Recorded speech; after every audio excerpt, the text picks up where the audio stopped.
Assalamualaikum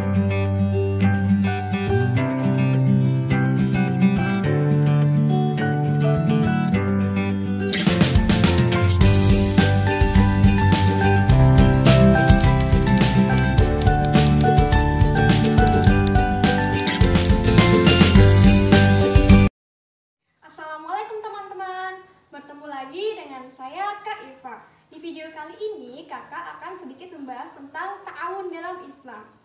Nah, apa sih ta'awun itu? Dan bentuk-bentuk ta'awun apa saja yang akan kita bahas selanjutnya? Penasaran kan? Oke, ikuti video kakak kali ini ya. Teman-teman, sebelum masuk ke pembelajaran, mari kita membaca basmalah. Bismillahirrahmanirrahim. Memasuki materi yang pertama, apa itu ta'awun? Ta'awun berasal dari bahasa Arab, yaitu dari kata Ta'awana ta'awun. yang artinya saling tolong-menolong. Islam menganjurkan umatnya untuk saling tolong-menolong terhadap sesama dalam kebaikan dan meninggalkan kemungkaran. Karena di dalam suatu kehidupan ini, manusia tidak mungkin hidup sendiri dan pastinya membutuhkan bantuan orang lain. Nah, teman-teman, jika kita dalam keadaan diberi kemudahan, kesenangan, kebahagiaan, sebaiknya kita juga menolong orang-orang yang berada dalam kesulitan. Karena bisa saja suatu saat kita dalam posisi kesulitan seperti mereka. Nah, inilah yang dinamakan saling tolong-menolong atau bantu-membantu sesama manusia. Selanjutnya, bentuk-bentuk ta'awun apa saja yang akan kita pelajari bersama? Nah, yang pertama adalah pinjam-meminjam, dan yang kedua adalah hutang piutang.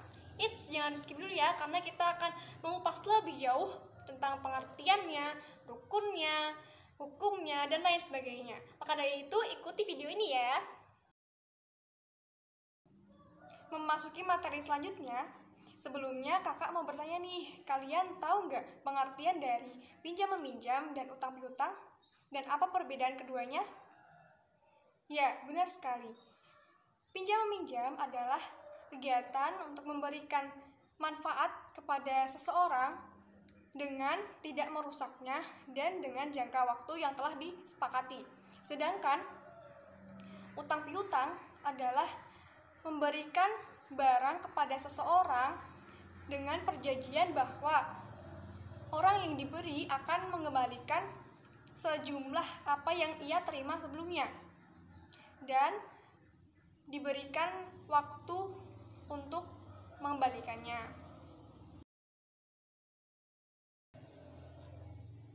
Kegiatan pinjam-meminjam dan utang piutang itu objeknya sama teman-teman, yaitu barang. Nah, apa sih perbedaannya? Nah, perbedaannya adalah jika pinjam-meminjam itu meminjamkan barangnya dengan waktu yang telah ditentukan atau sementara waktu. Sedangkan dalam kegiatan utang piutang, dalam bentuk barang atau pembelian barang, jika si penghutang ini telah melunasinya, maka barang itu menjadi milik pribadi si penghutang. Contohnya, jika hutang mobil. Nah, maka jika sudah melunasi, maka itu menjadi milik pribadi si penghutang. Selanjutnya, kita akan membahas tentang hukum-hukumnya. Nah, hukum antara kegiatan pinjam-meminjam dan utang piutang itu sama teman-teman. Pada dasarnya mubah atau diperbolehkan. Namun dapat berubah pula tergantung dari latar belakang alasan yang mendasarinya. Contohnya bisa berubah menjadi sunnah apabila orang yang meminjam atau berhutang dalam keadaan yang terpaksa. Contohnya hutang untuk memenuhi kebutuhan pokok seperti makanan. Dan dapat pula berubah menjadi wajib apabila pemberi pinjaman atau pemberi hutang mendapati orang yang sangat membutuhkan bantuannya. Contohnya, memberi bantuan kepada orang yang membutuhkan biaya operasi demi kesembuhan dari suatu penyakit. Atau ingin pinjam mobil untuk mengantar orang yang mau melahirkan. Seperti itu.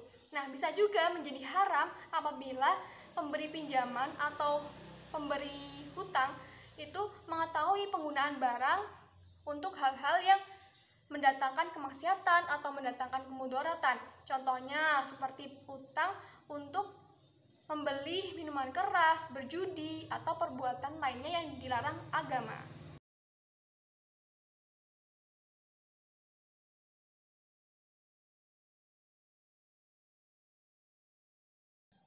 Nah, selanjutnya kita akan membahas tentang rukun-rukun dalam kegiatan pinjam-meminjam. Nah, di situ, di dalam kegiatan pinjam-meminjam ada 5 rukun. Yang pertama, mu'ir, orang yang meminjami. Dan yang kedua, musta'ir, orang yang meminjam. Yang ketiga, musta'ar, barang yang akan dipinjam. Dan selanjutnya batas waktu. Dan yang terakhir itu harus ada ijab qabul atau keterangan dari dua belah pihak. Nah, jadi jika salah satu tidak ada dalam rukun tersebut atau beberapa rukun tidak terpenuhi, maka dianggap tidak sah. Selain itu teman-teman, untuk menjaga hubungan baik antara si peminjam dan yang meminjami, itu kita harus memperhatikan dan mengetahui adab-adab pinjam-meminjam barang. Yang pertama, pastikan si pemilik barang sedang tidak memakainya. Dan yang kedua, izinlah dengan sopan, tidak memaksa. Ketiga, menjaga barang jangan sampai hilang ataupun rusak. Dan yang keempat, mengembalikan barang pinjaman dengan tepat waktu. Kelima, jangan terlalu sering meminjam barang kepada orang lain. Dan yang keenam, pinjamkanlah barang kita dengan ikhlas. Halo teman-teman, selanjutnya kita akan membahas tentang akad utang piutang. Nah, dalam lembaga keuangan syariah atau LKS, bentuk utang piutang antara lain yang pertama mudharabah, yaitu kerjasama mitra dan investasi. Sedangkan murabahah, yaitu jual beli dengan menyatakan harga pokok dan keuntungan. Selanjutnya musyarakah, yaitu kerjasama modal usaha.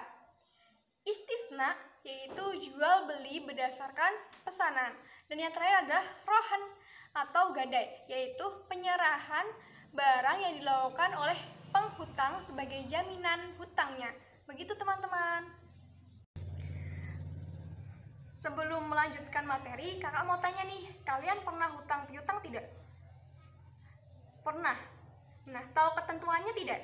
Nah, di sini kakak akan menjelaskan tentang ketentuan utang piutang. Nah, yang pertama, diperbolehkannya berhutang jika keadaan benar-benar terpaksa. Dan kedua, utang piutang dalam Islam diatur bahwa transaksi tersebut harus ditulis dan ada yang menjadi saksi.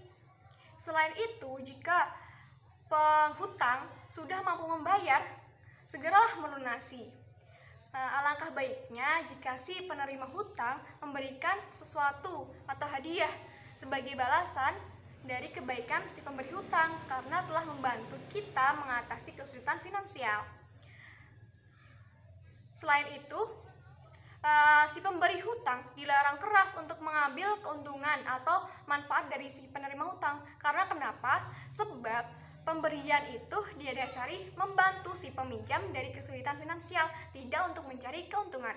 Bahkan lebih dianjurkan lagi memberi penangguhan waktu pembayaran jika si penerima hutang masih mengalami kesulitan dalam membayar hutangnya. Bahkan lagi, kalau bisa ya, membatalkan atau menganggap lunas hutang tersebut, seperti dalam Quran Surat Al-Baqarah ayat 280. Alhamdulillah teman-teman, kita sudah selesai membahas bab tentang ta'awun dalam Islam dalam bentuk perilaku pinjam-meminjam dan utang piutang. Bagi teman-teman yang belum paham mengenai tema ini, tanyakan ya di kolom komentar. Terima kasih, sampai jumpa. Wassalamualaikum.